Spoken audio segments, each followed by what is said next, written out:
বাড়ি থেকে বেরোচ্ছি এক কাজে, কিন্তু ঠিক পৌঁছে গেলাম অন্য কাজে।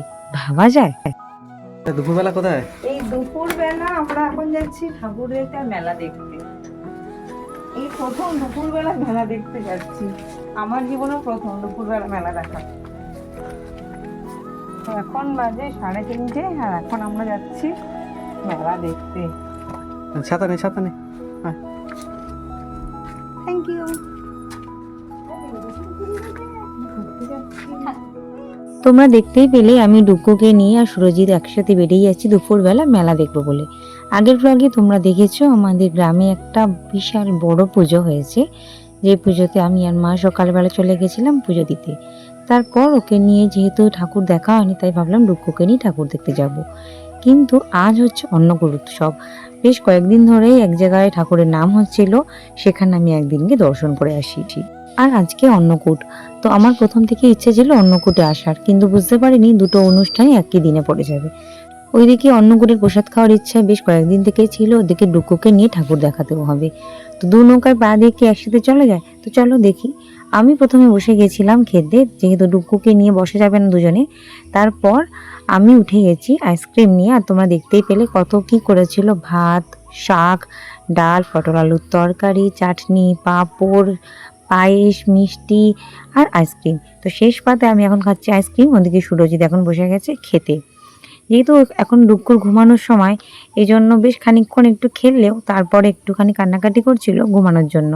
তো ওকে বিভিন্ন রকমভাবে ভোলানোর চেষ্টা করছিলাম, আর যেহেতু এটা একদম লাস্ট ব্যাচ, তো জায়গা মোটামুটি ফাঁকাই ছিল। এই জন্য আমি ডুকুকে নিয়ে ওর বাবাইয়ের সামনেই বসে পড়েছিলাম, ওদিকে ওর বাবাই এখন খাচ্ছে। আর লাস্ট ব্যাচ আরও তাড়াতাড়ি হতো, মাঝে একটুখানি কোনো একটা খাবার হয়তো শেষ হয়ে গেছিলো, এই জন্য আরও খানিকক্ষণ আমাদের ওয়েট করতে হলো। এদিকে দেখো আমার ডুকু এখন দাঁড়িয়ে আছে, সে বাবাইয়ের জন্য অপেক্ষা করছে কখন তার বাবাইয়ের খাওয়া হবে, তারপর আমরা যাব ঠাকুর দেখতে। আমাদের পাড়ার মোটামুটি সবাই চলে এসছে, আর আমরাই এখন লাস্ট। সবার খাওয়া দাওয়া হয়ে গেছে, আর আমরাই এসছি একদম শেষে। ওই যে আমরা বেরিয়েছিলাম ঠাকুর দেখতে, আর ভাবলাম যেহেতু অন্নকূট উৎসবটা আজকেই হচ্ছে, তাহলে ঘুরে আসা যাক। আর ঘুরতে এসছি আর প্রসাদ খাবো না, সে কী হতে পারে?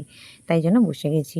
ওইদিকে সুরজিতর খাওয়া হয়ে গেছে, ও আমাদের জন্য একটু তাড়াতাড়িতেই খেয়ে নিল, নাহলে সবার এখনও দেখো খাওয়া শেষ হয়নি। যাই হোক, অন্নকূটের ভোগ খেয়ে আমরা চলে এসেছি শীতলা মায়ের মন্দিরে। তোমরা আগের ব্লগে তো দেখলেই মন্দিরে কত ভিড়, কত গ্রাম থেকে পুজো দিতে এসছে। আর এখন একদম ফাঁকা। এই যে মায়ের কাছে বসে একটুখানি প্রসাদ নিতে পারছি, মাকে দর্শন করতে পারছি। আর এইখানে ওকে সবাই চেনে, মানে আমাদের ডুকুর 2 মাস আগে যখন জন্মদিন গেছে, সেই ব্লগটা তোমরা দেখেছিলে। এখানে আমি পুজো দিতে নিয়ে এসেছিলাম সেই দিদিভাইয়ের সাথে, মানে সেই বাড়ির দিদিভাইয়ের সাথে। এই যে দেখতে পাচ্ছ, ওর সাথে বেশ খানিকক্ষণ সময় ডুকু কাটিয়েছিল।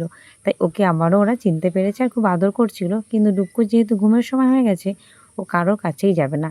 তারপর দাদাভাই একটা কানে ফুল দিয়ে দিল, তারপর সে খুশি হয়ে চলে এলো। আর এখন আমরা যাচ্ছি মেলা দেখতে। ওই যে বললাম, 2 নৌকায় পা দিয়ে একসাথে চলা যায় না।